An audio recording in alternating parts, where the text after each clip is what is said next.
This video is to demonstrate to you how to log in to your Senor Wooly account after you've already created an account. So first you have to select your country. You have to also select your state. Washington, D.C. is not Washington, because Washington is the state. It's Washington, D.C. So you have to scroll all the way down to the W's and then make sure that you choose Washington, D.C. And then you start typing your school and it should populate it. You can choose that, choose your teacher, select your class, and then select your name. There'll be a variety of names here because there'll be more students in your class than just one.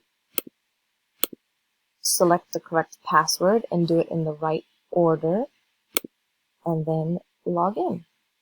And then you're all set to get started on your nuggets.